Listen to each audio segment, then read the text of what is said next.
In her new book, Raising Lazarus: Hope, Justice, and the Future of America's Overdose Crisis, author Beth Macy takes the reader into the depths of America's overdose crisis and shines a light on the country's hardest hit places. She breaks down the complex, interconnected network of public health, big pharma, dark money, politics, race, and class that are at the center of this national health crisis and introduces the ordinary people fighting for a better tomorrow. Joining us now to discuss is executive producer of DOPESICK and the author, Beth Macy. Thank you so much for joining us. Thanks for having me. So tell us more about this project. What is the main thrust of it? Well, DOPESICK, the book, and the show were really about the origins of the crisis. And when I finished writing the book in 2018, I was feeling really down about it. And I sort of vowed to my family that this would be the end because it was so dark. But as I went around the country talking about the book, I started hearing about really effective innovations. And they were kind of surprising innovations. They weren't high tech, they were low tech and high touch, and they were working. And so I decided to write a book about solutions, which I think are sorely needed at a moment when we still have an 87% treatment gap in this nation. Your work is so important. You bring to light one of the most pressing issues in America today that is so under-discussed. What is your theory about why this massive crisis does not get the kind of attention that it deserves? That's a great question. And, we hear the word stigma bandied about so much. We almost don't even really think about it when we hear it. It's like the wallpaper. But that's really what is at the heart of this. We treat drug users, people who use drugs, as moral failures. We treat them as criminals. We are much more likely to incarcerate them and just not care about them, let them fall through the cracks.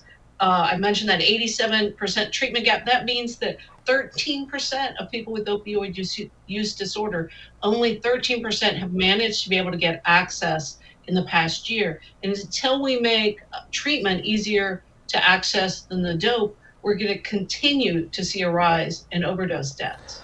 So what's being done on the treatment front? What are the solutions that in your research you think are interesting and should be supported and explored more fully?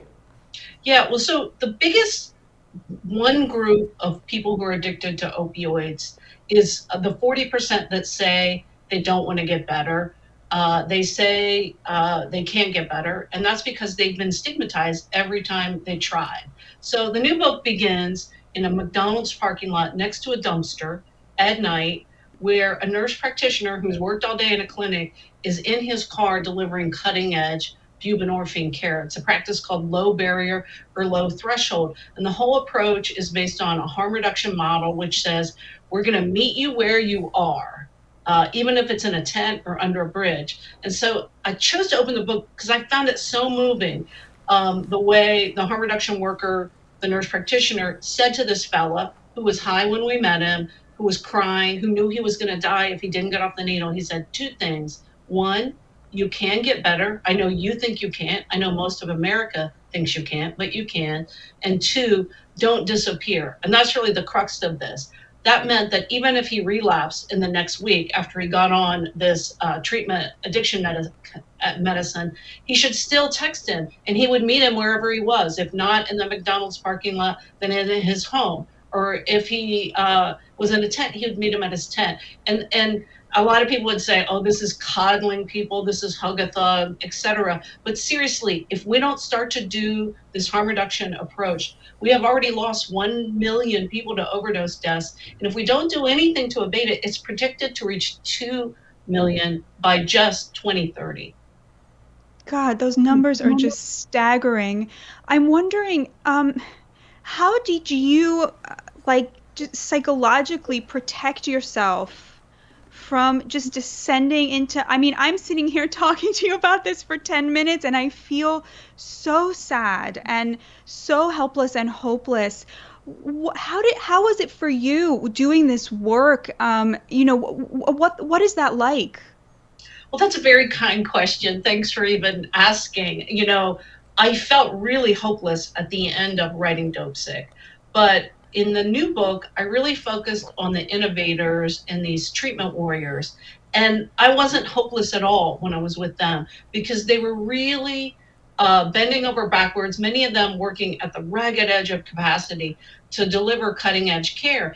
And I know that what they're doing is working. And, Martin Luther King says the moral arc of the universe bends towards justice. And I know we're going to look back in 10 years and prove these innovators right. But we just now, as a nation, we need to scale up what they're doing and offer it to a scale that matches the crisis. And with this opioid litigation money, I know you guys are in Washington. I mean, it's so important that states and communities have evidence-based plans on what to do with this money. Otherwise, it's all going to go to abstinence-based models, which do not work for OUD, or criminal justice first, jail first models. And we know what the fixes are. We're just not doing them.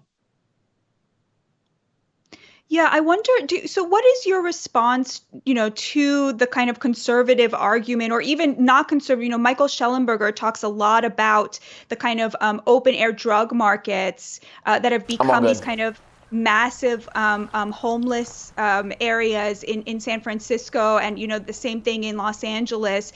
And he argues that a lot of this intervention is perpetuating the problem. What is your response to that kind of an argument?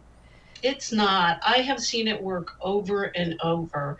And you might just driving by or reading a story where a reporter hasn't really embedded in this community, might not be able to see it. But if you peer really behind the curtains, it is working. And it's this idea of going to them where they are, offering low barrier care. And we really, this is something really interesting politically. In 1971, we had this. We had on-demand care in a system of methadone clinics designed by the first drug czar under Nixon before the war on drugs. We had it. We had 300 standalone methadone clinics to help the Vietnam veterans coming back. So we've been here before, but what has changed so much is that in 1971, we spent 70% of our addiction dollars on treatment and 30 on law enforcement. Now, because of the war on drugs, that is flipped. We only spend 30% on treatment and 70% on criminal justice. And most jails and prisons do nothing to help the 85% of their population that has addiction. So when they get out, they're just more likely, because they've been opioid naive in jail, that when they use again, they're going to overdose and die, because now that fentanyl is so powerful.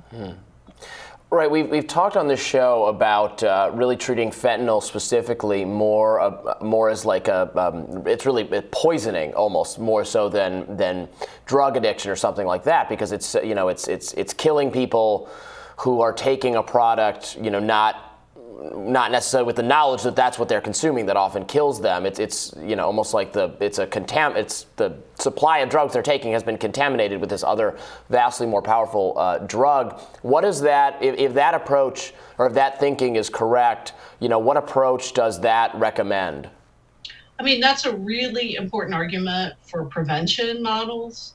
I am all for enforcement at the border, but we really need to flip the demand side. You can stop the supply, but if you still have the demand, folks are going to have to get well, they call it, in order not to be dope sick, which is an excruciating withdrawal. And until we make the treatments easier to access than the dope, we're going to have not only people with OUD overdosing and dying, but also, we have teenagers. We had a record number of teenagers overdosing on fentanyl, and many of them had no idea they were taking fentanyl. They were maybe taking what they thought was a Xanax at a party, but it was actually pressed fentanyl. So we do need prevention out there about how dangerous the drug supply is now. Who are you most angry at when you think about who to blame? Like, who are you most mad at? I'm most mad at the Sackler family and Purdue Pharma for originating this crisis. And despite all evidence that came in once they had the drug on the market, they kept sell.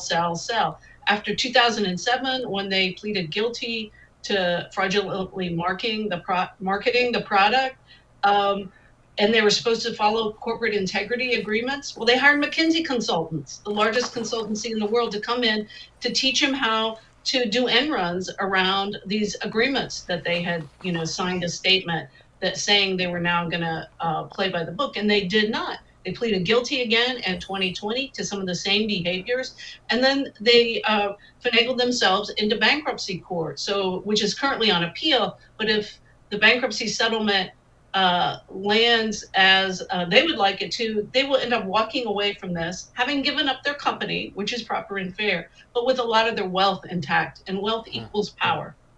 Mm-hmm. Why would we give them power? The book is Raising Lazarus, Hope, Justice, and the Future of America's Overdose Crisis, excuse me. Beth Macy, thank you so much for joining us. We so appreciate it. Thanks a lot. And we'll have more Rising right after this.